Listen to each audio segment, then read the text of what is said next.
there. I don't have to talk about it like people that are new to the wheel in general, but I'm I going do.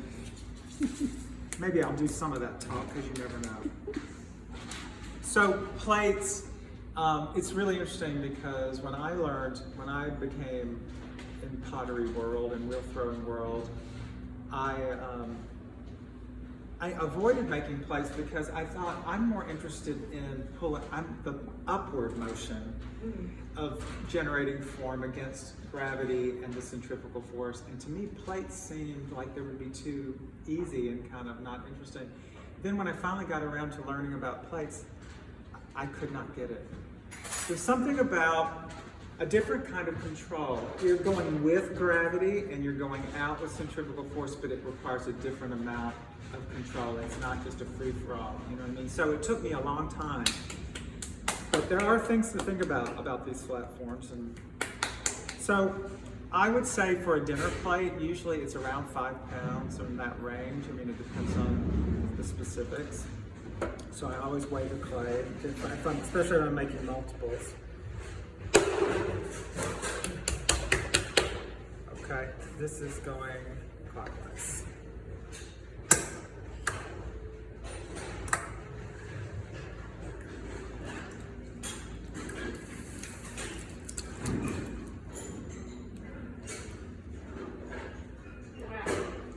So I'm just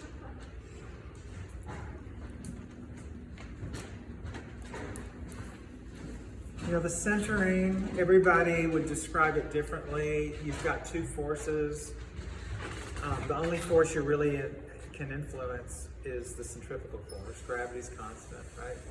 So the wheel speed, you need more wheel speed the more solid this is to be able to move the clay, have enough force to move it evenly. I'm dealing, in the centering, I would say my right hand is maybe at 1 or 2 o'clock and my left hand's about 7 o'clock. And with this lower half, I'm going to make a line of force. And as I push my hands together through the center,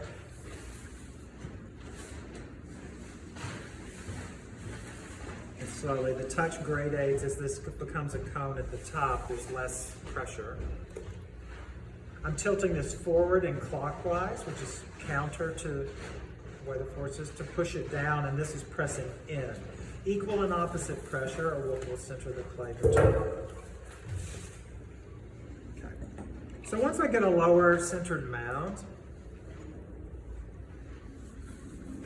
I'm going to lower it as far as I can with this kind of control before moving to another body strategy to continue to, with control, lower it and take the clay out with centrifugal force.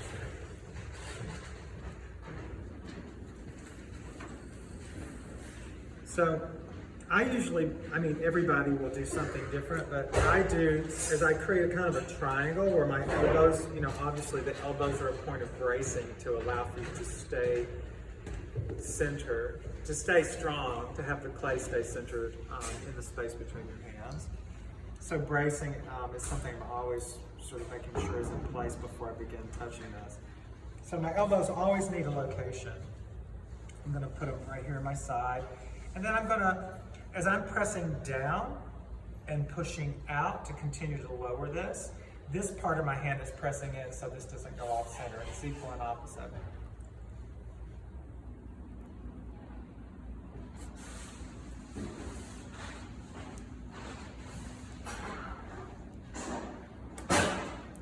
So one thing that people new to plates, I'm not saying you are, I'm just talking as if somebody's out there like that. We think of plates as being flat, but actually plates are curved. There's a very shallow curve, and we know those curves are structural in ceramics. Those are the geometries that hold that material and keep it from deflecting when it's drying and shrinking. So if it's a really flat surface, you're going to have more movement. Almost always those horizontal flat surfaces in your work are going to go through the most changes during the movement of shrinkage. And most of it's unhappy, okay? Sometimes it's unhappy. So I'm really going to right away start to think of this as a shallow curve with a lower center, leaving a higher edge on it. So all I need to do to start to work on the curve, I usually use a sponge. I'm going to press down and redistribute the clay against a slightly slower wheel. So I can take this, it's higher. If I were to have this be my plate, I would have all my peas really to the outside.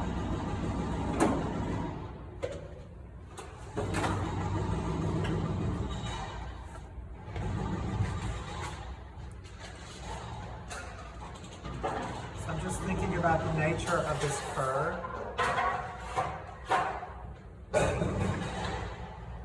And I'm also compressing this flatter form, so we know, there's just so much noise. In addition to, hey Sam? Sorry. It's okay, between the hammering and all the sound, it's hard to compete. So, in addition to the compression, I've got the geometry, that's what I've got for this, to kind of give it kind of strength. So I'm just working on that. Okay, so I know I have enough material that I can increase this outward.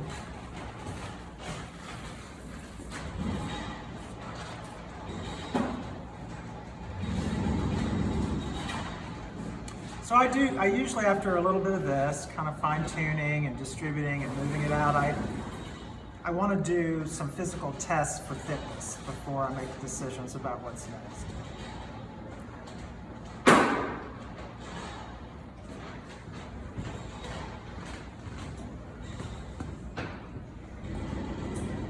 Trying to get a consistent, continuous curve from highest to lower.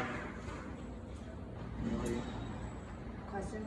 Yeah. Are you only going from the outside inward? Or you're going both ways? Okay. Yeah. And I'm just leaving this really thick band at the edge that I'll deal with in a moment. I have another question. Yep. If you were throwing a saucer, is this the same? Mm-hmm. Okay. Yep. Similar. Okay, so now what I'm going to do is take my needle tool, I'm going to touch it with, this is the only time I'm going to touch this without the wheel turning. I'm going to take a measurement of the center. Okay, I wouldn't make a throne plate any thinner than that. We tend to do a lot of extraction of material in a leather hard stage versus throwing them to the thinness that we want to counter that movement of shrinkage. You know, the thickness helps keep it from deflecting and changing shape as a flatter form. This is like having a classic grand simple station, right? Yeah, there's a lot going on today. Yeah. So that was that, which is probably 3/8. Now I'm going to take a measurement around in here. That's pretty thick for sure. So I think this is looking really good. I don't want to go thinner. So I think probably what I'll do is I'll just do a little work here at the edge, just to get a little bit more volume going out of that. So if I were making a set of plates, I would also probably be taking measurements at key moments to ensure that the next plate will hit those milestones to get me to the finish line so they look like they belong together, right? Like the mound would be the same dimension, and I might make a measurement of what I'm calling the eating center versus what will happen here at the edge. So this might be a measurement that I try and hit on the next one. And I would just have the calipers. So let's say this is my eating center. Now, I have, like any time you're at the potter's wheel, you only have about 30,000 years of the history of objects being made this way all over the world to look at for details of how you could make choices.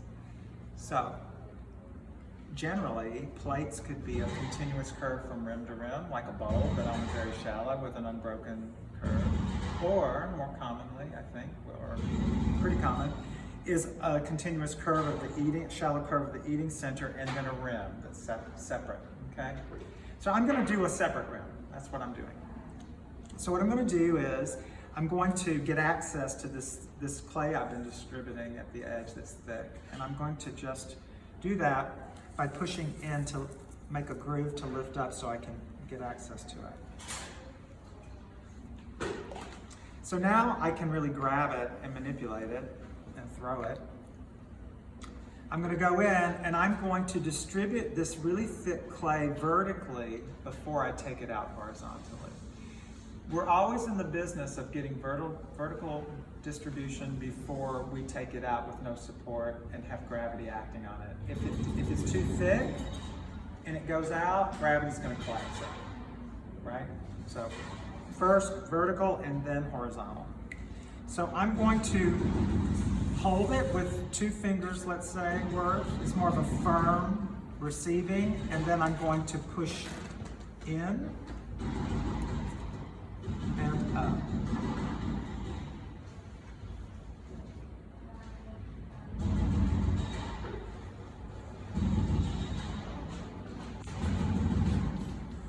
It's a little bit off, and the clay is, of course, so wet.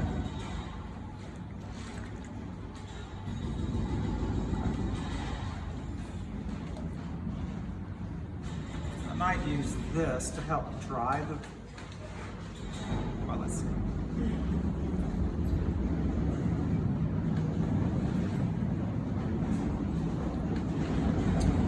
What the structure of this, the real structural way to think of this is a diagonal line from the base to the edge.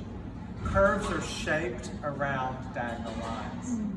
The shaping is moving clay laterally, and when you're thinking of throwing and distributing clay, you're thinking of diagonal lines in and out for the structure. Okay, so let me see if I can. I think this might be too soggy, but the one thing I would do after getting that thinner wall and distributing the clay vertically is I would lay this out. I could lay this out more.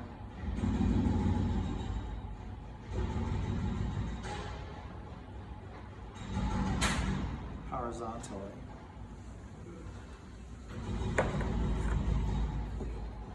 The wider your form, the more reliant it is on the rim as a tension ring to keep the form from deflecting as it dries and also get them firing. Of course, as a functional object, it's part of the piece that takes a lot of the abuse of the kitchen, right?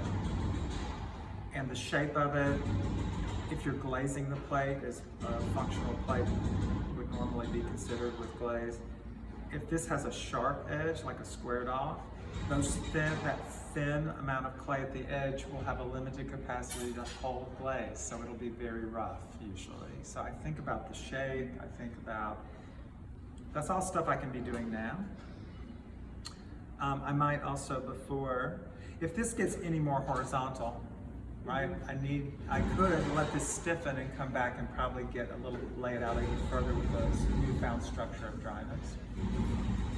I might do a delineation, like really start to define at this wet stage where the eating center becomes the rim. I might be interested in leaving, something in the form.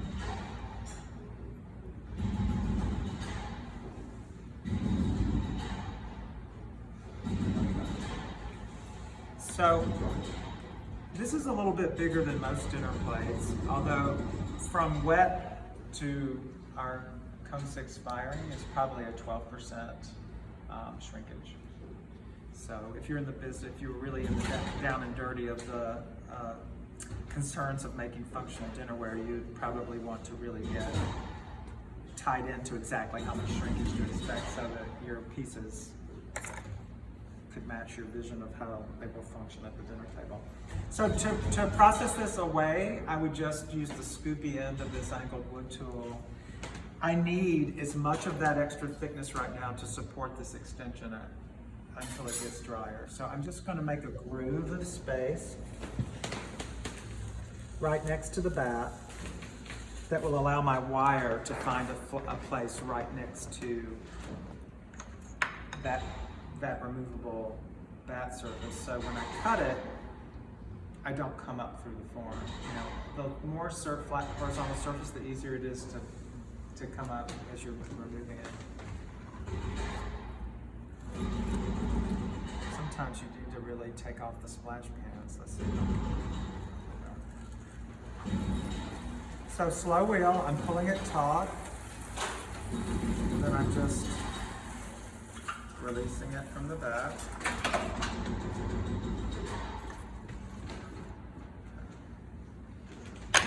And then, because I've worked on a bat, of course the flat forms, if I tried to get this off and remove it, wouldn't spring back, let's say, like large open bowls and plates. Is that helpful? Yay.